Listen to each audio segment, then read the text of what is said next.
আবু হুরায়রা মা বলে ডাক দিছে, ও মা, মা গো, দরজা খুলে দাও, তোমার আবু হুরায়রা আবার আসছে, মা তোমাকে এক নজর দেখবো। আবু হুরায়রা ডাক দেয়, কিন্তু দরজা খুলতে দেরি হয়। আবু হুরায়রা বুঝতে বাকি নাই, আমার আগে আমার নবীর দোয়া মনে হয় পৌঁছে গেছে। আল্লাহু আকবার বলেন। যেই মা আমাকে পিটের জন্য, আঘাত করার জন্য আগে থেকে রেডি হয়ে থাকতো, ডাক দেওয়ার আগে দরজা খুলে আমার প্রতি আক্রমণ করত, কিন্তু আজকে মা মা বলে ডাক দেয়, মা, ও গো মা, দরজা খুলে দাও, কিন্তু মা দরজা খুলে না, দেরি করতেছে। আবু হুরায়রা বুঝতে পারছে পুনার দোয়া কবুল হয়ে গেছে, নবী তো দোয়া করেছে। এমন অনেকক্ষণ দেরি করার পরে দরজা খুলে দিয়া আবু হুরায়রা যুবক সন্তানের সামনে দাঁড়াইছে। আর আবু হুরায়রা তাকা তাকায় মায়ের দিকে রয়েছে, দেখে মায়ের চুল দিয়া টপ টপ টপ টপ করে গোসলের পানি পড়তেছে। আল্লাহু আকবার বলেন। এবার আবু হুরায়রা ডাক দেয়, কয়, ও গো মা, মাগো, তোমার ছেলে তো তোমার কাছে আসছে, কালমা ভোলা দেয় না রে মা। নবীর কালমা তো অন্তরে জাল নিয়ে নেয়, জীবন দিয়ে দেয়, কিন্তু ঈমান দেয় না। কথা বলেন ঠিক কিনা? আবু হুরায়রা নবীর দরবার বেশি বেশি থাকে। হঠাৎ করে আবু হুরায়রা বাড়িতে চলে গেছে। আবু হুরায়রার মার কাছে কে খবর পৌঁছাইছে, ও আবু হুরায়রার মা, তোমার আবু হুরায়রা তো কালমা পড়ে নবীর দলে লোক হয়ে মুসলমান হয়ে গেছে। আবু হুরায়রা রাদিয়াল্লাহু তাআলা আনহু মায়, তখন আবু হুরায়রা যুবক মানুষ বাড়িতে আসছে, বাসায় আসছে, অমনি করে আবু হুরায়রা পুরো আক্রমণ শুরু করে দিছে। এই মুহাম্মাদের কালেমা ছেড়ে দে, মুহাম্মাদের কালেমা ছেড়ে দে, আমাদের বাপ দাদা ধর্মের চুনকারি লাগাইছে, আমি তোরে পেটে রাখছিলাম, উদরে রাখছিলাম, কষ্ট করছিলাম, মুহাম্মাদের কালেমা ছেড়ে দিয়ে আমি তোর মা লাগি তোকে বারণ করি। আবু হুরায়রা রাদিয়াল্লাহু তাআলা আনহু ডাক দেয়, কয়, মা, যেই কালেমা একবার গলায় পড়েছি মা, ওই কালেমা সারণ যায় না রে মা। যেই কালেমা পড়লে আল্লাহর পাকের পক্ষ থেকে রহমত আসে, যে আল্লাহর নাম নিলে বান্দার সঙ্গে আল্লাহর একটা সম্পর্ক হয়ে যায়। ও মা, এই নামটা আল্লাহর পাকে জমলা দিলে একটা জান্নাতের মালিক আল্লাহ বানায় দেয়। আল্লাহু আকবার বলেন। মান ক্বালা লা ইলাহা ইল্লাল্লাহ ফাদাখালাল জান্নাহ, যে ব্যক্তি ঈমানের সঙ্গে কালেমা পড়বে, আল্লাহ পাক একটা জান্নাতের মালিক তানা বানায় দিবে। মাগো, এই কালেমা ভোলা যায় না, এই কালেমা ছাড়া যায় না। আবু হুরায়রার মা এত মারা মারছে, আবু হুরায়রা অমনি করে মার অবস্থায়, রক্তাক্ত অবস্থায় নবীর কাছে এসে হাজির হয়ে গেছে। আল্লাহ নবী ডাক দেখ, আবু হুরায়রা, এরকম রক্তাক্ত তোমাকে কে করে দিছে? কয়, আমার মায়ে। কেন তোরে মারলো? কয়, মার কাছে ইমানের খবরটা পৌঁছে গেছি। তাহলে তুমি কি তোমার মায়ের বিরুদ্ধে বিচার নিতে আসছো? তোমার মায়ের জন্য তুমি কি কোনো সালিশ আমার কাছে নিয়ে আসছো? আবু হুরায়রা চোখ দুটা পানি দর দর করে ফলায় দেয়, ডাক ডাক, কয়, না গো নবী, না, মায়ের জন্য বিচার নিয়ে আসি না।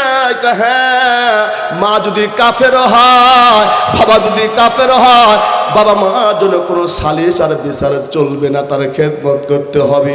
আবু হুরায়রা ডাক দেয়া কয়, ওগো নবী, রহমতের নবী, আপনি তো মুস্তাজাবুদ দাওয়া, আপনি একটু দোয়া কইরা দেন আমার মাকে যেন আল্লাহ ইসলামের ছায়ার তলে নিয়ে আসি। আমার মায়ের জন্য একটু দোয়া করে দেন, আল্লাহ পাক যেন আমার মাকে ইসলামের ছায়ার তলে নিয়ে আসে।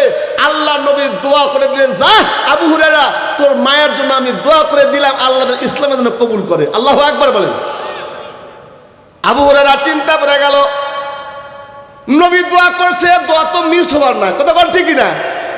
দৌড়িয়া দৌড়িয়া বাড়িতে যায়, লোকে জিজ্ঞাসা করে, হুরায়রা দৌড়িয়া কই যাও? দেখি আমি দৌড়িয়া আগে পৌঁছতে পারি না, আমার নবীর দোয়া আগে পৌঁছে। আল্লাহু আকবার বলে।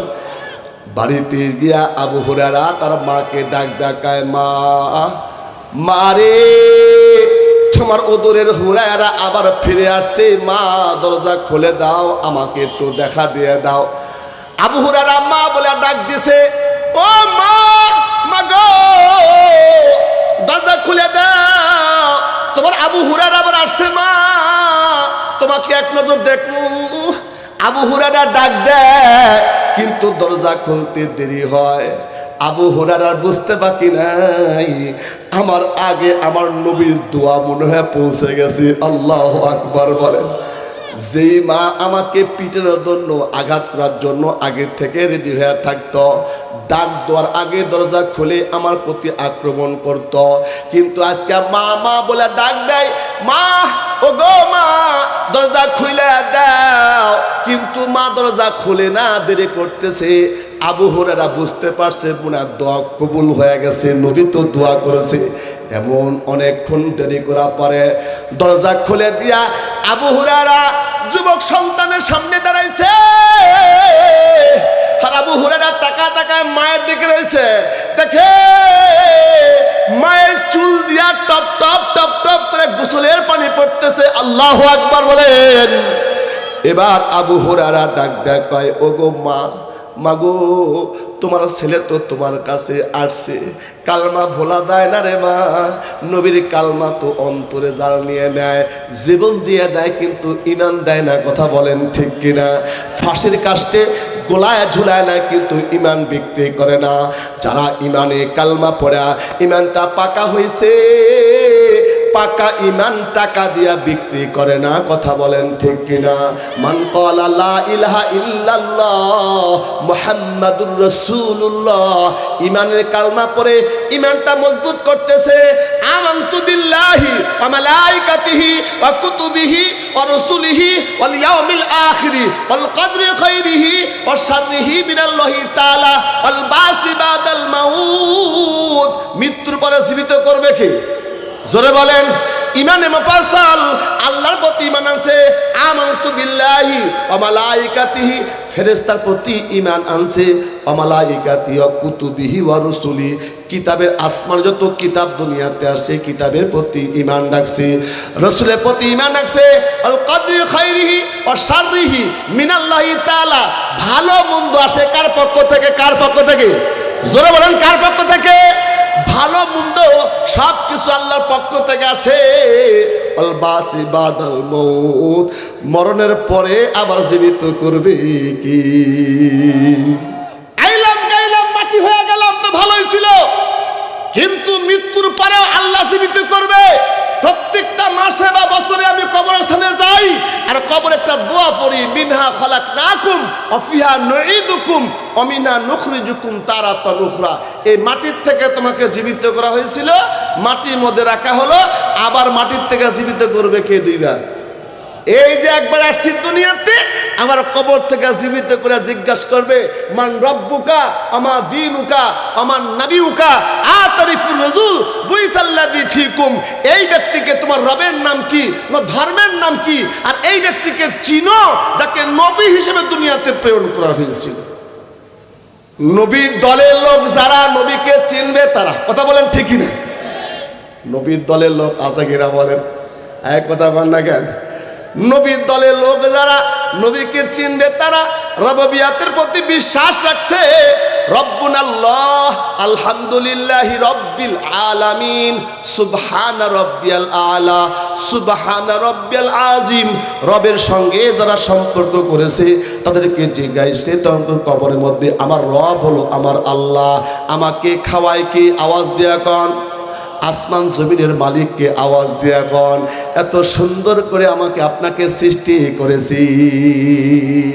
রব মানে পালনেওয়ালা, রব মানে খিলানেওয়ালা, রব মানে সব কিছু করনেওয়ালা কে? আল্লাহ। বলবে রব্বুন আল্লাহ।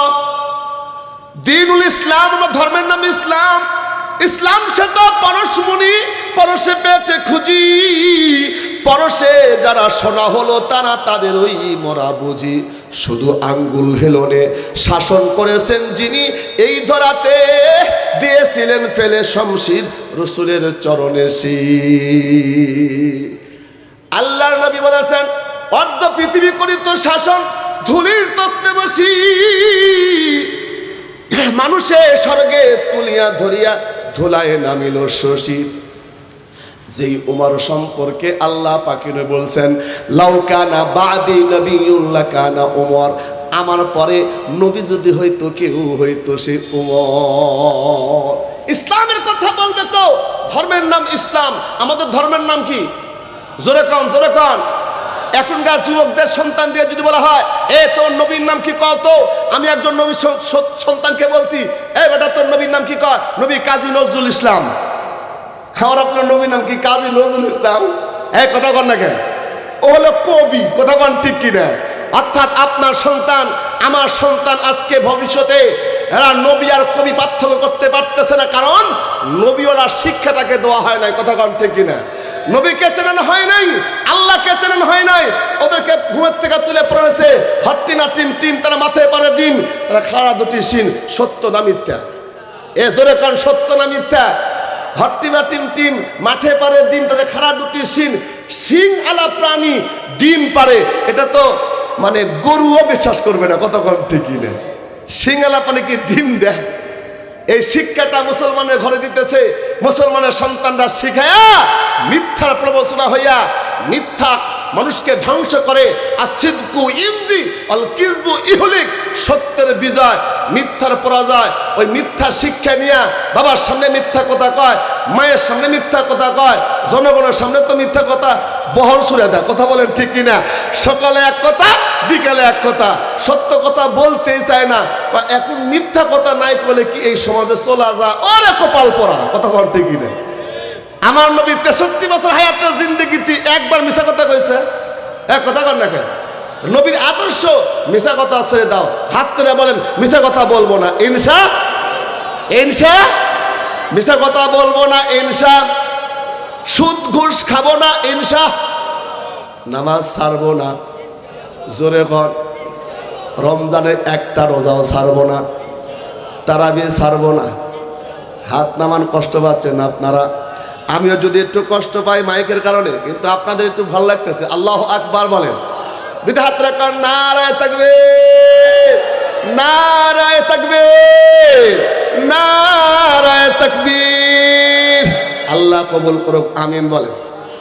আমি কিছুক্ষণ পর দোয়া করে দেব, আল্লাহ পাক আপনাদের জন্য দোয়া কবুল করে। মুসাফি হালতে আসছি, বলতেছিলাম বাসান তাহলে আমার সন্তানকে শিক্ষা সুশিক্ষা দেন, যে শিক্ষা অর্জন করে বাবাকে চিনবে, মাকে চিনবে, বাবা কি জিনিস, মা কি জিনিস, কথা কন ঠিকই না?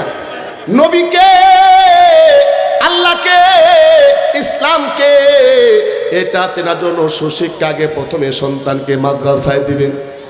এবার মাদ্রাসার সন্তান যখন শিক্ষা অর্জন করবে রে, আল্লাহ পাক তাকে বরকত দিয়া দিবি। বরকত কেমনে আসে, গভীর করে মনোযোগ দেন। এবার আবু হুরায়রা রাদিয়াল্লাহু তাআলা বাড়িতে জাগ দেয়া কয়, মা গো দেরি করলে কেন? মনে আছে নাকি? দেরি করলে কেন? ও মা, আমি তোমার সন্তান আসছি। এবার আবু হুরায়রা মা ডাক দেয়া কয়, সন্তান। বয়া বৃদ্ধা একজন দুর্বল মহিলা হইয়া একজন যুবক সন্তানের পরে আঘাতের পর আঘাত করে, কিন্তু একটা দিনও তুই আমার চোখের লঙ্গে চোখ রাগা রাঙ্গা কথা কইলি না। এত পিটন, এত আঘাত করি, পিঠ দিয়ে রক্ত ঝরঝর করে পড়ে, তারপরে তুই আমার দিকে তাকায় কথা কস না। ও সন্তান, এই শিক্ষাটাকে তোকে কে দিছে? আল্লাহু আকবার বলেন। ডাক ডাকায় মারে, এমন একটা শিক্ষা লইছি, আমার মা বলছে আল জান্নাতু তাহতা আকতামিল উম্মাহ, মায়ের পায়ের নিচে জান্নাত। আল্লাহ রসুল বলেছে, জন্য জান্নাত আমি কামাই করতে চাই। সুবহানাল্লাহ। মা তুমি আমার প্রতি অখুশি হইও না, আমার জন্য দোয়া করে দাও। আবু হুরায়রা রাদিয়াল্লাহু তাআলা মা ডাক দেয়, কয় চল বেটা চল।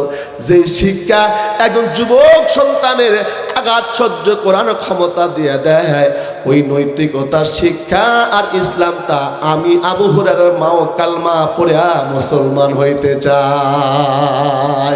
আল্লাহু আকবার বলেন। সন্তানের সেই শিক্ষা, ভালোবাসা, মায়া, মমতা, এইটা সুশিক্ষার কারণে হয়, কথা বলেন ঠিক কিনা? সেই শিক্ষা দেন আপনাদের মাদ্রাসা। আল্লাহু আকবার বলেন। মাদ্রাসায় বাগে জান্নাত, মুআল্লিম হায় মেসলেকুল শহদ উসমে ইলমে দিন হায় তলাবা হায় বুলবুল। মায়ের ভালোবাসা আর শিক্ষা নিয়ে কেমন একটা ঘটনা ঘটছিল, তামাম বিশ্বকে কাঁদাইছিল তামাম বিশ্ব। সৌদি আরবের একটা পত্রিকা এই ঘটনাটা ফ্লাশ হওয়া পরে তামাম বিশ্ব কাছে একটা ঘটনা, মার সন্তানের ঘটনা লইয়া পেপার দ্বারা পড়ছে, আরবি পেপার পত্রিকাটা। ওই ঘটনাটা পড়ার কারণে কেউ ওই চোখে পানি রাখতে পারে নাই। আরবের একটা পেপার পত্রিকায় ঘটনাটা আসছে। আরবের মধ্যে দুই ভাই মিলিয়া আদালতে কেস করেছে। আদালতে দুই ভাই মাকে নিয়ে কেস করছে, এই আমরা তো সম্পদ কম পাইলে বা কেস করে, বা সম্পদ কম দিলে বাপ মায়ের নামে ভাই বন্ধু নামে কেস করে। কথা কোন ঠিকই না নাকি? এরকম কেস ফৌজদারি নাই, সন্তান বাপ মায়ের নামে করছে, কিন্তু বাপ মা সন্তান নামে কেস ফৌজদারি করা চলে, এরকমই দুনিয়ার স্বার্থে চলে। কিন্তু সৌদির ওই দুই ভাই, বড় ভাইয়ের নামে ছোট ভাই কেস করছে আদালতে। আদালতে যখন কেসে নালিশ পাইছে, হাকিম তখন দেখতেছে ছোট ভাই বড় ভাইয়ের নামে কেস করছে কেন। কেসে লতি পড়তেছে যে মহামান্য হাকিম আদালত সাহেব, আমার কাছে আপনার কাছে একটা দাবি বিচার চাই, সেটা হলো এই যে আমার মা, এই মায়ের দুই সন্তান আমরা, ও বড় ভাই আমি ছোট ভাই, কিন্তু দুঃখ আর কষ্টের বিষয় হইল বড় ভাই মায়ের খেদমত করে, মহামান্য আদালত আমি ছোট সন্তান, আমার খেদমত করার সুযোগ দেয় না, এই জন্য মায়ের খেদমত আমি চাই, এই জন্য আমি বিচার চাই। আল্লাহু আকবার বল। মায়ের খেদমতটা আমি করতে চাই কেন? আল জান্নাতু তাহতা আকদামিল উম্মাহাত, মায়ের পায়ের নিচে সন্তানের জান্নাত। বড় ভাই উনি গরিব মানুষ, বড় ভাই দুর্বল মানুষ, মায়ের খেদমত করে। আল্লাহ আমাকে সম্পদ দিছে, শক্তি দিছে, কিন্তু মাকে আমাকে খেদমত করতে দেয় না। মহামান্য আদালত আমার মায়ের খেদমত করার সুযোগ করে দেন। হাকিম সাহেব তাকায় রয়েছে, হায়রি কি রত্না গর্ভা মা, যে মায়ের সন্তান মার খেদমত করার জন্য কেস করছে আদালতে। বড় ভাই কথা বলে দেন, আয় তুই ছোট পারবি না, যা, মায়ের ভাব লাভ তুই বুঝিস না, আমি দুনিয়াতে আগে আসি, মার কখন কিটা প্রয়োজন হয় এটা আমি বলবো, যে তুই ছোট মানুষ পারবি না, দেয় না খেদমত করবে, মার খেদমত আমি বড় আমি করব। এই জন্য ছোট ভাই না পারিয়া আদালতে কেস করছে। আল্লাহু আকবার বলে। হাকিম সাহেব তাকা তাকা দেখতেছে, দুই ভাই মায়ের জন্য কেস করছে। ও হাকিম সাহেব বিচার করে দেন, নালিশ করে দেন, মায়ের সন্তান দুইজনই আমরা মায়ের খেদমত করতে চাই, কিন্তু বড় ভাই মায়ের খেদমত করে, আমাকে খেদমত করার সুযোগ দেয় না।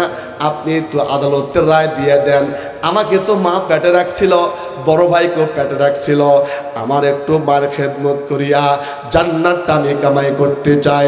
নবীর হাদিসে আছে আল জান্নাতু তাহতা আকদামিল উম্মাহাত, মায়ের পায়ের নিচে সন্তানের বেহেশত। আল্লাহর কোরআনে আছে ওয়াখফিদ লাহুমা দানাহাজ যুল্লি মিনার রাহমা, ওয়াখফিদ লাহুমা দানাহাজ যুল্লি মিনার রাহমা ওয়া কুর রাব্বিরহামহুমা কামা রাব্বায়ানি সগীরা ইম্মা ইয়াবলুগান্না ইনদাকাল কিবারা আহাদুহুমা আও কিলাহুমা ফালা তাকুল লাহুমা উফিন ওয়ালা তানহারহুমা।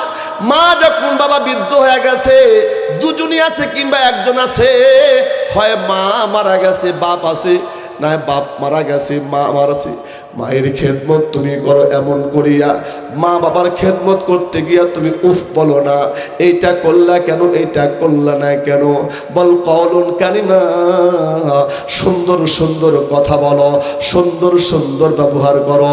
তুমি কি জানো না রে মুসা পয়গম্বর আল্লাহকে ডাক ডাকা, আল্লাহ দুনিয়াতে আমার জান্নাতি বন্ধু কি হবে একটু দেখায় দাও, জান্নাতি বন্ধুকে এক নজর দেখতে চাই। আল্লাহ পাক ডাক দেখায়, মুসা দুনিয়াতে এমন একজন ব্যক্তি তোর জান্নাতি বন্ধু হবে, সেটা হলো একজন কোষায়। জলিলুল কদর নবী মুসা কালিমুল্লাহ ডিগ্রি পাইছে যে আল্লাহর সঙ্গে ডাইরেক্ট ফোন করে কথা কয়, ডাইরেক্ট আল্লাহর সাথে কথা কইলে কথা বলতে পারে। আল্লাহু আকবার বলেন। এমন একজন জলিলুল কদর মুসা নবী, যিনি সবসময় দুইটা করে জামা গাইতে থাকতেন। কয়টা? কেন জানেন? মুসা নবীর যখন রাগ হইতো মাথা দিয়া ধোঁয়া বাইর হইতো, আর শরীরের মধ্যে পশমগুলো সুসার মতো সোজা হয়ে যেত, এই জন্য সবসময় দুটো জামা গায়ে দিতেন। আল্লাহু আকবার। কালিমা পাওয়ার জানেন, এক থাপ্পড় আজরাইলকে মানে চোখ ছিঁড়ে ফেলাইছিল। মানে আজরাইল একবার এসে কয় আমার নাম আজরাইল, ভাব দেখাইছে একটু, আমি জান কবজ করি। যেই কইছে জান কবজ করি, অমনি করে আজরাইলকে এক থাপ্পড় মারছে। মুসা বুখারীতে ঘটনা আছে, চোখ ছুটে গেছে, চোখ লিয়ে আল্লাহর কাছে কয় আল্লাহ কার কাছে পাঠিয়ে দিলা, জানলো ও তো আমারই জান লইতে লাগছিল। আল্লাহু আকবার বলেন। এমন একজন পাওয়ারফুল নবী ডাক ডাকে আল্লাহ আমার দুনিয়াতে বন্ধুকে জান্নাতি সাথী কি হবে? কয় কষাই কষাই কষাই গোস্ত বিক্রি করে, এই কষাই তোর বন্ধু হবে। আল্লাহ একটু দেখবার চাই। বন্ধু বন্ধুর সঙ্গে মোলাকাত করে, বন্ধু বন্ধুর সঙ্গে বহু দূর থেকে এসে সাক্ষাৎ করে। এই এই এই যুবক, বসো বসো। বন্ধু বন্ধুর সঙ্গে মোলাকাত করে। আমার বন্ধু কসাই বললেন দেখতে চাই। আল্লাহ পাক ডাক দিয়ে বলেন যাও অমুক শহরে অমুক একটা গলির মধ্যে একজন ব্যক্তি কসাইগিরি করতেছে, দেখো। পয়গম্বর মুসা কালিমুল্লাহ লোকেশন আল্লাহ পাকের বাতলা দেওয়া লোকেশন লইয়া শহরের বাতলা দেওয়ার নির্দেশন যা দেখে, হ্যাঁ একজন ব্যক্তি গরু ছাগল বরকি কসাই জবাই করেছি। জবাই করার পরে রে ওই বরকির ওই খাসির ভালো ভালো গোস্তগুলো সুন্দর করে আগে টপলার মধ্যে ব্যাগের মধ্যে রেখে দিল। গোস্তগুলা বিক্রি করিয়া টপলাটা লইয়া তখন বাড়ির দিকে রওনা হয়ে চলে গেছি। বাড়িতে গেছে পয়গম্বর মুসা কালিমুল্লাহ, বন্ধুর পরিচয় লইতেছে। বন্ধু আমার কেমন? এই যাত্রার সঙ্গে বন্ধু বানায় না, সৎসঙ্গে স্বর্গবাস, অসৎসঙ্গে সর্বনাশ। কথা বল ঠিক না? মদখোর গাঁজাখোর সঙ্গে বন্ধু বানায় না। যে গাঞ্জা খায়, গাঞ্জা খাইতে খাইতে একদিন তোমাকে ইয়া বাবা খাওয়াবে। কথা বল ঠিক না? ভালোর সঙ্গে বন্ধু করবা, ইমামের সঙ্গে বন্ধুত্ব করবা, আলেমের সঙ্গে বন্ধুত্ব করবা। আল মারউ মা মান হাব্বা, যার সঙ্গে তার মহব্বত তার সঙ্গে তার হাসর নাসর হবে। ভালো সাথে থাকলে 10 দিন থাকলে একদিন সে ভাগ হইয়া যায়। কথা বলেন ঠিক কিনা? আর খারাপের সাথে ঘুরতে ঘুরতে যত ভালোই হোক না কেন, খারাপের দিকে সে ধায় হয়ে যায়। দুনিয়ার নিতম রে বাবারা গভীর করে মনোযোগ দেন। পয়গম্বর মুসা কালিমুল্লাহ আত্মগোপন করেছে, পরিচয় দেয় না। দেখি আমার বন্ধু কি কাজ করে। এত বড় নবীকে, আমিও নবীর শান শওকতওয়ালা, নবীরা জান্নাতি মেহমান, একজন কসাইকে আমার বন্ধু হিসাবে আল্লাহ পাক বানায় দিল। নিশ্চয়ই তার কোনো স্পেশালিটি, কোনো আমল আছে যার কারণে আল্লাহ পাক নবীর বন্ধু বানায় দিছে। আল্লাহু আকবার বলেন। নবীর বন্ধু হওয়া 4টাখানি ব্যাপার না। কথা বল ঠিক কিনা? নবীর বন্ধু হতে হলে কপাল লাগে, কপাল লাগে, কপাল লাগে রে বাবা। এবার পয়গম্বর মুসা কালিমুল্লাহ পিছন থেকে দেখে ওই যে কসাই, ওই যে ভালো ভালো গোস্তগুলো নিজে টপলা করে নিয়ে আসছে। গোস্তগুলো সুন্দর করে বাহির করিয়া, সুন্দর করে ধৌত করিয়া রান্না চুলায় তুলে দিয়েছি। মা জননীকে মা মা বলে ডাক দেয়। মা কোথায় থেকে যেন ক্ষীণ একটা আওয়াজ দিয়ে জবাব দেয়, বাবা তুমি আসছ, ও বাবা তুমি আসছ, তোমার জন্য আমি অপেক্ষায় আছি। মা তাকায় দেখে মা দুইটা চোখ অন্ধ হয়ে গেছে। মা বৃদ্ধ বয়সের ভারে সুখে সুখে ছোট হয়ে গেছে। একটা গাড়ি চালার ভিতরে মাকে রাখছে। মাকে ওখান থেকে কোল থেকে নামায়া এই কষাই নিজের রান্না কেতো গোস্ত দিয়া সুন্দর করে পদর পড়তে করে খানা খাওয়ায়া, রুটি আর গোস্ত খাওয়ায় কয়, মা রে তুমি কি পরিতৃপ্ত হয়েছো মা? তোমার ক্ষুধা কি নিবারণ হয়েছে মা? আমি না একবার তোমার কাছে না চাইছিলাম, আমি যখন ছোট ছিলাম কান্না ছাড়া কোনো ভাষা আমার ছিল না। ক্ষুধা লাগলেও কাঁদতাম, পোশাক পায়খানা লাগলেও কাঁদতাম। কথা বলেন ঠিক কিনা? মায়ের অন্তরে আল্লাহ পাক এমন সমজ বুঝ দিছে, সন্তানের কখন ক্ষুধা লাগছে, কখন প্রসাব লাগছে, কখন কি প্রয়োজন, মায়ের কান্নার আওয়াজে বুঝে বুঝে দিত রে। ওই কৃষক, ওই কসাই তখন বলতেছে, মা তুমি না আদর করে করে আমারে খাওয়াইছো রে মা, আজকে তোমার খেদমত করে নিজেকে ধন্য মনে করতে চাই। জনম দুঃখিনী মা দুইটা হাত আসমানের দিকে উঠায় দেয়, কয় আল্লাহ আমার কলিজার টুকরা সন্তান, আমার ওদরের সন্তান, ওদরে রাখছিলাম, কষ্ট করছিলাম, প্রসব বেদনা সহ্য করছিলাম, দুধ পান করাইছিলাম, যে সন্তান আমারে শেষ বেলায় আমার খেদমত করে আমাকে রাজি করেছে। আল্লাহ আমি আমার সন্তানের প্রতি রাজি হয়ে গেলাম, আমার সন্তানকে তুমি পয়গম্বর মুসার সঙ্গে জান্নাতি মেহমান বানায় দিও রে আল্লাহ। জোরে কর আল্লাহু আকবার। ও আল্লাহ, আমার সন্তান আমার জন্য উত্তম কাজ করে, আমার জন্য খানা পাকায় খাওয়ায়, আমার দুটা চোখ অন্ধ হয়ে গেছে, আমার সন্তান আমাকে ফেলে কোথায় যায় না, রুজি রোজগার করতে যায়, ফিরে আসে আমাকে খানা খাওয়ায়, আমি সন্তান প্রতি রাজি। আল্লাহ, আমার সন্তানকে তুমি পয়গম্বর মুসার সঙ্গে বন্ধু বানায় দিও।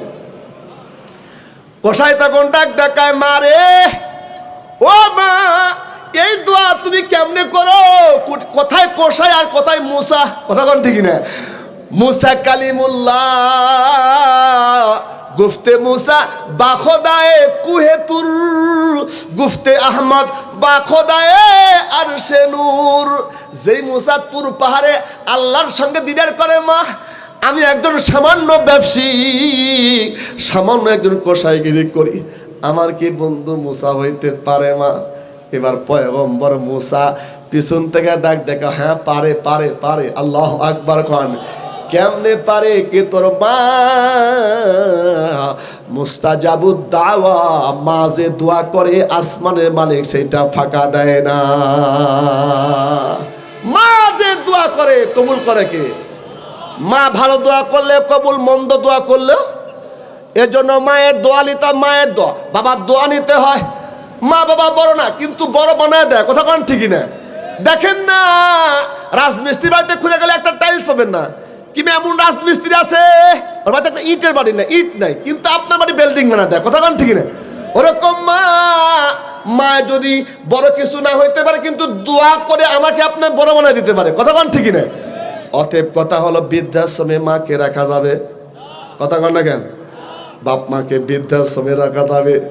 আপনাদের এই জয়নাবাদ আর গাজীপুরে শ্রীপুরের মধ্যে দেখবেন তো ভালো করিয়া, একজন ইমাম, মুয়াজ্জিন, মাওলানা, মুফতি, মুহাদ্দিস, টুপিওয়ালা, দাড়িওয়ালা, এদের বাপ মা কি বৃদ্ধাশ্রমে দিছি? একটা দেখাতে পারবেন? কথা বল না কেন? কারণ এরা বাপ মাকে ভালোবাসে। এজন্য আমি বলি, আপনারা যদি ভালোবাসা বাপ মা পেতে চান, আপনার যদি বুকিং বৃদ্ধাশ্রমে না দেন, তাহলে সন্তানকে আগে মাদ্রাসা পড়ান। আমিন বলেন। মাদ্রাসা পড়বেন কেন? মাদ্রাসা হয় বাগে জান্নাত, মুআল্লিম হয় মিসলে গুল, শহদ উসমে ইলমে দিন হয়, তালাবা হয় বুলবুল। এই যে 6 জন তালবি এলে মাথার মধ্যে পাগড়ি দিয়ে দিলাম, এরা হলো ধন্য বাবার সন্তান, রত্না গর্বার সন্তান, মায়ের সন্তান। এই সন্তান যখন দুনিয়াতে বড় হয়ে যাবে, মা মারা গেলে মায়ের জানাজা পড়াবে। কথা বল ঠিক কিনা? বাবার জানাজা নামাজটা পড়াবে। ধন্য সেই বাবা। আজকে যে বাবা সন্তান, মায়ের সন্তান মাথার মধ্যে পাগড়ি দিলাম, এই সন্তানের মা আর বাবা মরে গেলে শুধু জানাজা পড়াবে না, কাল হাসরের ময়দানে মান করা আল কোরআন ফাস্তাজহারাহু ফাআহাল্লা হালালাহু ওয়া হাররামা হারামাহু আদখালাহু আল্লাহুল জান্নাহ ওয়া শাফাহু ফি আশরাতিন মিন আহলি বাইতিহি কুল্লুহুম কাদ ওয়াজাবাত লাহুন নার। একজন হাফেজ কোরআন যদি কোরআন মতো জিন্দেগি যাপন করে ঈমান নিয়ে কবরে যেতে পারে, একজন হাফেজ কোরআন 10 জন জাহান্নামীকে সুপারিশ করে জান্নাতে নিয়ে যাবে। আল্লাহু আকবার বলেন। এই যে আপনার লক্ষ লক্ষ টাকা মাদ্রাসা দেন, এটা আপনাদের ফসল। আলহামদুলিল্লাহ বলেন। আপনাদের জান্নাতি ফসল হলো এই যে মাদ্রাসার তলবি এলেন গুলো। এই দেখবেন রাত্রিবেলা 3টা 4টার সময় এসে মাঝে মাঝে দেখবেন ওরা কিন্তু রাত্রে 3টা 4টার সময় হেফজা পড়ে, দুলে দুলে কোরআন পড়ে, হরফে হরফে 10টা নাকি। আল্লাহু আকবার বলেন। আপনাদের মাদ্রাসা মহাব্বত করেন, মাদ্রাসার খেদমত করেন, মাদ্রাসায় পয়সা দেন, অর্থ দেন, এর বিনিময়ে আল্লাহ পাক আপনাদের কবরে সওয়াব দিয়ে দিবে। আল্লাহু আকবার বলেন। যেমন আল্লাহ পাকের এক বান্দি আল্লাহর কাছে সন্তান চাইছিল, একটা সন্তান দে রে আল্লাহ, একটা সন্তান দে, কামাই খাওয়ার আশা নাই। আমি বললে দোয়া করবে সে, সন্তান চাইছি তো আল্লাহ পাক একটা কন্যা সন্তান দান করেছেন। কন্যা সন্তান ভালো না খারাপ? এই কথা বল না কেন? একটা কন্যা সন্তান যে ঘরের মধ্যে আসে, একটা জান্নাতের বাগানে ফুল ফোটাইছে। আল্লাহু আকবার বলেন। নারী জাতি সভ্য জাতি, জান্নাতেরই ফুল। নারী জাতিকে ভালোবেসেছে আল্লাহ রাসূল। আল্লাহ নবীর তিনটা পেয়ারা জিনিস ছিল, তিনটা পছন্দের জিনিস ছিল। একটা হলো সুগন্ধি খুশবু, দ্বিতীয় নাম্বার নামাজ, তিন নাম্বার মায়ের জাতি। আল্লাহু আকবার বলেন। নবী মায়ের জাতিকে অধিকার বজায় দিয়েছে। গভীর করে মনোযোগ দেন। বাবা না বলতে হাসান বসরি জামানার ঘটনা। মহিলাটি আল্লাহর কাছে চাইছে, তো একটা কন্যা সন্তান হয়েছে, একটা কন্যা সন্তান আল্লাহ দিছে। কিন্তু কন্যা সন্তানটা দিছে খুশি না খুশি হয়েছে, কিন্তু কন্যা সন্তানটা আল্লাহ পাকের কাছে চাইছে সন্তান। তো কন্যা সন্তান পায় মহিলাটা খুশি। তার বাবা দুনিয়ার থেকে আগে বিদায় হয়ে গেছি, কন্যা সন্তান লালন পালন করতে গিয়া বড় হয়ে গেছি। একসঙ্গে মা আর কন্যা একসঙ্গে থাকে। মা সন্তানকে খাওয়ায় দেয়, না খাইলে খাওয়ায় না, না ঘুমায় দিলে ঘুমাইতে চায় না। এই সন্তানটা হঠাৎ করে বালেক হওয়ার পূর্বে ইন্তেকাল হয়ে গেছে। মা তখন পাগল পারা হয়ে গেছে। হাইরে, আমার একটা কন্যা সন্তান ছিল, সেটাও মারা দুনিয়ার থেকে বিদায় হয়ে গেল। পৃথিবীর প্রান্তরে দেখবেন স্বামী মারা গেলে বউ ততদিন পাগল পারা হয় না, অন্য জায়গায় বিয়ে হয়ে যায়। কতক্ষণ ঠিকই না? আর বউ যদি কারো মারা যায়, তার কপাল খুলে যায়। কতক্ষণ ঠিকই না? বউ মারা গেলে আর সুন্দর বিয়ে করতে চায়। কিন্তু সন্তান যদি কারো মারা যায়, সন্তানের বিরহ বিচ্ছেদে দুনিয়াতে না কিয়ামত পর্যন্ত আঘাতপ্রাপ্ত হইয়াই থাকি। বাবার আগে যদি সন্তান মারা যায়, বাবার কলিজার মধ্যে ছিদ্র হয়ে যায়। মার আগে যদি সন্তান মারা যায়, মার কলজা পুড়ে পুড়ে ভুনা হয়ে যায়। এজন্য মা আর বাবার সম্পর্ক কেমন জানেন? সন্তান মারা গেলে কবরে বাবা যায় কবর রাখতে পারে, কিন্তু পৃথিবীর কোনো মা কবরে সন্তানকে রাখার মতো সাহস নাই। কারণ কি জানেন? মা যদি সন্তানকে কবরে রাখতে যায়, ওই কবরে মা সন্তানকে রাইখা পৃথিবীর কোনো মা কবর থেকে উঠে আসার শক্তি পাবে না। এটা হলো মা। কিন্তু সন্তান মারা গেছে, পাগল পারা হয়ে গেছে, আপনারা কষ্ট পাচ্ছেন। আর কিছুক্ষণ সময় তো এই মা তখন পাগল পারা হয়া বিশ্ব ব্যথা, বিরহ ব্যথা নিয়ে বলতেছে, হায় রে, আজকে কয়েকদিন বাবদ আমার কন্যা কবরে শুয়ে রয়েছে, কবরে কেমনে আছে আমি একটু দেখতে চাই। আমার মেয়ে তো আমাকে ছাড়া ঘুমাইতো না, আমি খানা না খেলে খাওয়াইতো না, আমার মেয়ে কবরে কেমনে আছে দেখতে চাই। ও ভাই বলো দেখতে এটা কেমনে বলে দিবে? একজন ব্যক্তি বলছে, ইমাম তুমি হাসান বসরি রহমতুল্লাহ দরবারে চলে যাও। হাসান বসরি যদি কোনো তোমাকে আমল দেয়, হয়তো তার বিনিময়ে তুমি কবরে হালতটা স্বপ্নের মাধ্যমে দেখতে পারবে। আল্লাহু আকবার বলেন। হাসান বসরি রহমতুল্লাহ দরবারে যায়, কয় ওগো আল্লাহর ওলি হাসান বসরি, আমার কন্যা মারা গেছে, একটা কলিজার টুকরা সন্তান কবরে রাখছে, আজকে কয়েক মাস হয়ে গেল। আমার সন্তানকে আমি না দেখতে পারে, বুকের মধ্যে যন্ত্রণা, আমার বিরহ বিচ্ছেদে কলিজার টুকরা সন্তানের জন্য আমি ঘুমাইতে পারি না। আমার সন্তানটা কেমন আছে কবরে একটু দেখতে চাই। আল্লাহর ওলি গো, দেখার কোনো ব্যবস্থা আছে? মা গো, কবর তো কবরে কিছু দেখা যায় না। খবরের আল্লাহ পাক আযাব আর নিজাবটা আল্লাহ বন্ধ করে রাখছে, দুনিয়ার চোখ দিয়ে দেখা যায় না। কথা বলেন ঠিক কিনা? কিন্তু আল্লাহ রাসূল বলেছেন, আল কবরু রাউযাতুম মিন রিয়াজিল জান্নাহ আও হুফরাতুম মিন হুফারিন নার। কবর হবে কারো জান্নাতের বাগান থেকে একটা বাগান, কারো হবে জাহান্নামের গর্ত থেকে একটা গর্ত। ইমানদারের কবর হবে জান্নাতের বাগান, বেঈমান পাপাচার পাপী তাপির কবর হবে জাহান্নামের গর্ত। এবার বলতেছে, মা তুমি একটা আমল করো, এশার নামাজ পড়িয়া সূরা আল হাকুর মুত্তাকাসুর সূরা দিয়া প্রথম রাকাতে পড়বে। এশার নামাজ আল হাকুর মুত্তাকাসুর সূরা প্রথম রাকাতে পড়বে, দ্বিতীয় রাকাতে সূরা ইখলাস কুল হু সূরা দিয়া নামাজ আদায় করিয়া আল্লাহর কাছে দুরূদ শরীফ দোয়া পড়তে পড়তে ঘুমায় যাবা। আর মনে মনে নিয়ত করবা, আল্লাহ আমার কন্যা সন্তান কবরে আছে, একটু আমি কবরে স্বপ্নের মাধ্যমে দেখতে চাই। মহিলাটি বাড়িতে চলে গেছে, হাসান বসরির কাছে আমল লিয়া সূরা আল হাকুম মুত্তাকাসুর প্রথম রাকাত, দ্বিতীয় রাকাতে ইখলাস কুল সূরা পড়িয়া এশার নামাজ আদায় পড়িয়া পবিত্র হলতে দরুদ শরীফ পড়তে পড়তে ঘুমায় গেছে। তো কবরের মধ্যে বিশাল এক কবরস্থান দেখতে পাইছে। কবরস্থান দেখার পরে কিন্তু হঠাৎ করে একটা কণ্ঠের আওয়াজ আসতেছে, মা বাঁচাও মা, মরে গেলাম। ও মা সহ্য করতে পারি না বলে চিৎকার দিয়া একটা আওয়াজ আসতেছে। নিজের কন্যা সন্তান, নিজের সন্তান অন্ধকারে আওয়াজ দিলে বোঝা যায় আমার আব্দুর রহিম ডাকতেছে। কথা বলেন ঠিক কিনা? হাজার মানুষের মধ্যে থেকে আপনার সন্তান যদি আপনাকে ডাক দেয়, সন্তানের কণ্ঠ বাবা মা বুঝতে পারে, কবরস্থান থেকে আওয়াজ আসতেছে, মা হাত সহ্য করতে পারি না, আমার কবরে আগুন, আমার কবরে আগুন লেগে গেছে রে মা। এবার সন্তানের কথা শুনিয়া স্বপ্নের মাধ্যমে আস্তে আস্তে কবরের পাশে দেখে যে কবরে কন্যাকে শোয়া ছিল, সেই কবরে আগুন লেগে গেছে। ডাক দে বলতেছে, মা রে আমার কবরে আগুন লাগছে মা, দুনিয়ার আমুল দিয়া আমার আগুনটা লিভা দেয়া যাও। যেই সন্তানের কবরে মা আগুন দেখছে অমনি করে চিৎকার একটা দিছে, হায় রে আমার কন্যা সন্তানের কবরে আগুন। চিৎকার দিয়া ঘুমটা ভেঙে গেছে, চিৎকার দিয়া কান্নাকাটি শুরু করে দিছে। এলাকার লোক আসা বলে, কি হয়েছে তোমার, ঘুমের মধ্যে চিৎকার দিয়া কান্নাকাটি করো কেন?